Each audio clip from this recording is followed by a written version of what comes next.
Welcome to Sunday Springboard with Melanie and Kimberlyn Coaching.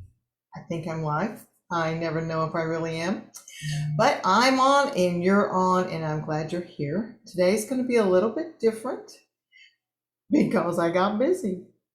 I had a really busy week and I did not get started on my talk for today until like 9:30 or 10 o'clock last night. And I have a very hard time being creative that time of night, but I was gonna do it. I'm working at it, and I keep thinking, can I really get this done?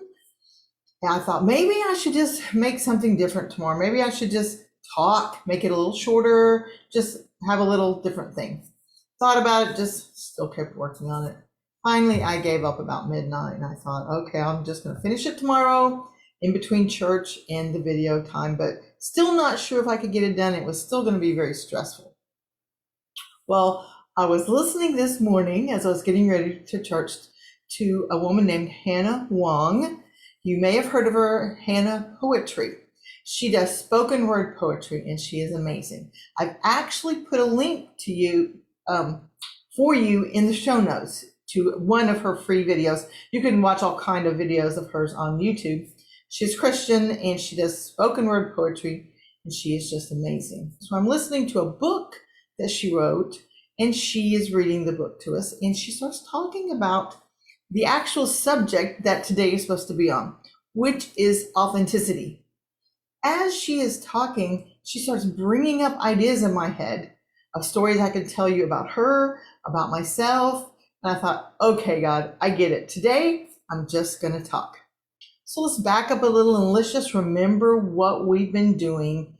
We've been talking about how to reduce our stress. Remember, we've talked about how to reduce it in the moment. I've been giving you some breathing exercises. I actually wanted to give you one today, and I don't really have a specific one, so I'm not going to. I've given you several other ones in the past. Always moving your body is a wonderful thing because when your brain senses you're in danger, pours out those hormones. The purpose of those is so that you can move to get safe. You're either going to fight, you're going to run away, whatever. And so when you get those hormones in your body, moving will help them metabolize. So that's going to be my tip today. If you get triggered or dysregulated this week, move in some way. It doesn't have to be a big major exercise. Walking, stretching. Remember we talked last week about singing? I've actually been doing that this week. And that has actually been very helpful to actually sing out loud, not just listening to music, which is what I have usually been doing. So we've talked about regulate yourself in the moment. We've talked about get yourself out of the stressful situations that if you can. If you're in relationships, either work or home, where you're being abused, where it's constantly negative, what can you do to move out of those? And then, of course, the most important thing is, how do we change our reaction to stress? How do we see things differently? And how do we live our lives in such a way that we minimize the stress? We talked about awareness, becoming aware of what's going on around us. What is the truth? Where am I acting out of habit versus being conscious? Conscious choice is the third one. The second one, after we're aware, is we accept. We don't necessarily like, we don't necessarily agree with, but we accept what is the truth of our life. What is the truth about ourselves, the people that we're around, and the situations we're in. And then we make some conscious choices. We decide how we want to react once we're aware of all that. Then we talked the last couple of weeks about trusting the process. Once we've made a decision, how can we go forward with it without second guessing ourselves and just trust that it will either go how we need it to go, or we can change it and tweak it along the way. It doesn't mean we made a wrong decision. It just means we're growing and learning, and we can make things go better by just being aware and changing. So this week is authenticity. This is the fifth core discipline. And the thing that helps with stress is that when you're not living authentically, you are living a stressful life. It is hard to live and be the person that you are not truly. So when we look around, so ask yourself this, when you look around and you see other people, are you trying to be like other people? Are you comparing yourself to other people? If you are perfectly normal. This is what so many of us do because of TV, media, social media. We are all just bombarded with the way people look. We see the outsides of their lives and we see how it looks like they are, and then we try to live their way. And that causes a lot of stress. So what we're going to talk about in being authentic is how to be who we really are. So let me back up a little and talk about this morning. So first of all, I looked up authentic. I looked up authenticity. What is authenticity? The definition was the act of being authentic. Okay, thank you. That was not very helpful. So I like Dr. Seuss's saying, there's no one who can be youer than you. When we talk about being authentic, we talk about being ourselves, being who we are. Some of us, we may not even know who we really are. We've spent so much of our life trying to be someone else. So let me talk to you a little bit about what Hannah was talking about this morning. She was saying that as she started to try to create a career she was traveling around, she was doing her spoken word poetry, which is basically like a sermon, but in a poetic form. And so here she is, she's a woman, she's Chinese. She actually had an inner racism against Chinese because her grandmother, when they moved here, her grandmother moved here, and then she did not want her kids and grandkids, she didn't want them to learn Chinese. She didn't want them to learn Chinese cultures hardly at all or go back to China. So Hannah was a little embarrassed of being Chinese, and then she was half Chinese and half American. Actually, she was American, but you know what I mean, half Chinese and half white. And so she was, at the beginning of this, she was embarrassed about her heritage and she tried to keep it quiet. So she didn't call herself Hannah Wong, she just called herself Hannah Poetry. And as she went around trying to do these sermons, she had these heroes, and they were all men, older white men preaching on TV, and she would watch them and do YouTubes, and she would try to be like them. She was not trying to be like herself, she was trying to be like them. Thankfully, these men that she was following actually took her aside and they said, Hannah, you need to be yourself. Who you are is way more powerful than trying to be who we are. When I was hearing her doing this story, I thought, oh my word, this is what we're talking about here. When we spend our time trying to be like someone else, we're not powerful because we're hiding our own strengths. Our own uniqueness is our superpower.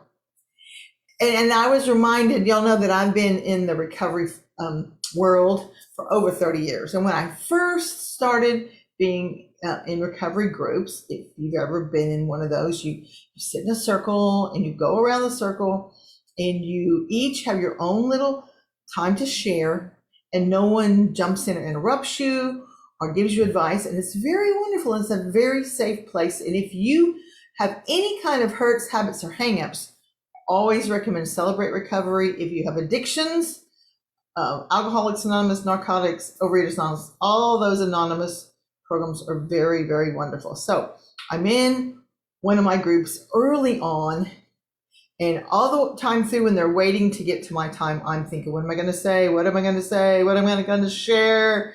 And you don't have to share. You can pass. But I always wanted to share. And so I would worry about what I was going to say. And then when it got to be time to share it, I would say whatever was on my heart. And then immediately after I would share and they would go on to the next person, I'd be sitting there thinking, oh, that was the absolutely most stupid thing to say. Why did I say that? I am sure that no one even understood what I was saying. I'm sure that they're all going, what in the world is she talking about? And I just beat myself up for the rest of the time. Inevitably, when that would happen, someone or maybe a couple of people would come up afterwards and they would say, oh my word, I loved what you said. It meant so much to me. I could relay. It was so helpful. It was inspiring, encouraging, whatever. I mean, they would just go on about it. And I would have wasted time. I wouldn't have even been listening to the next people because I was so busy beating myself up. So thankfully, I started realizing that if you are in a recovery group or anywhere like that, you just share what you need to share for you. Don't worry about what other people think. And then if other people are going to be inspired and encouraged, then that's a wonderful thing. So what are we talking about today? We're just talking about being you. Find out who you are. And I have some exercises. So it's a good thing to do values. If you want to figure out, what are my values? What do I value the most? I actually have a great values exercise on my website, kimberlincoaching.com.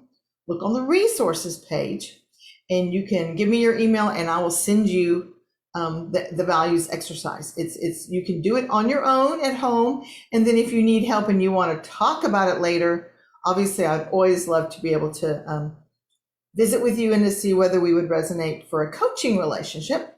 In the show notes, I give a link where you can schedule a free consultation with me. So values is a way to find out who you are. And there's questions you can ask yourself. I may share some of these in the next week or two. I'm not sure how long we'll talk about authenticity, but we'll at least do it one more week. And so once you find out who you are, and then we accept who we are, and then we share that with the world. We will talk about that a little bit more. But so for today, what I want to just talk about is I want to be authentic with you about myself. And in fact, I'm going to share something with you. I shared it with someone yesterday, and she said, "Oh, thank you. You're such an inspiration to us." And I thought, well, I guess if I'm going to be an inspiration, then I have to share the story. So I applied for an opportunity that I thought would be good. I thought that I would be good for this. I thought it would be a good fit. And I had a pleasant, interesting interview with the person. And I was trying not to get my hopes up. I was being aware and accepting that if I did not get this, that I would be disappointed, but that I was hoping that I could work through it to where that I wouldn't spend a really big amount of time being disappointed. There's no way that I wouldn't be, so it would be unrealistic to even pray, Lord, I hope that I'm not disappointed, because that was going to happen, but I just wanted to shorten it. So yesterday I was eating out lunch with some of my high school girlfriends. How fun was that? In the middle of it, I get an email telling me, thank you, but no thank you. And I was disappointed. Kind of hit me like a little punch in the gut.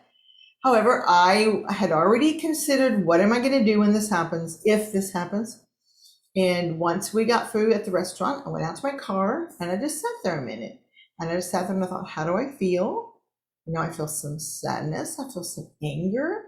And I'm talking to God about this. I'm saying, God, here's the deal. Here's how I feel. I felt like a failure. I felt disappointed. I felt sad, angry, and like a failure. That was my basic feelings. And so I just talked to him about it. Then remember, I've been reading about the singing. So I just sat there in the car with the air conditioning on, sang a song so that I could have all that movement in me. And then I said, okay, God, I'm going to move on with my day. And so then I kept on, I'm working on remodeling, picking colors and things. So I just moved on in to something else. And I did well. But if I think about it now, I still wish it would have been different, but I have to believe, remember we talked last week about trusting the process. I have to believe that if it had been the right thing, if this had been the right fit, if it had truly been what was best for me right now, it would have happened. And the fact that it did not means that was not for the best. And that's an okay thing. And so now I'm putting my brain into all the other hundreds of things that I have going on in my life, and they're all good and I'm enjoying them. So that is my story for today. No PowerPoint today. Next week, we'll keep on talking about authentic. Go through your week this week and look to see, where am I trying to be like someone else? Where am I not being fully present in who I am? And like I said, if you don't even really know who you are at this point, start thinking about that. Start thinking, what do I like? What do I care about? Get the values assessment, do the values and find out. You may be surprised. One of my clients did the values assessment the other day, and they said I was surprised at what turned out to be my highest values. And once you find out your values, then you can determine, how am I living my life? Am I living my life in such a way to honor those values or not? And if I'm not, how can I change it?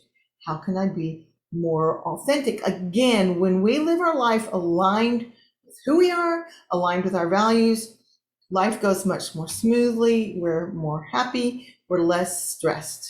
And that's what all of this we've been talking about is, how do we live more powerfully and how do we live less stressed, which also helps us live more healthily. Is that a word, healthily? I don't know. More healthy. So that's it. Y'all have a great week, and I will talk to you next week. Probably have a PowerPoint next week. So talk to you later. Bye-bye.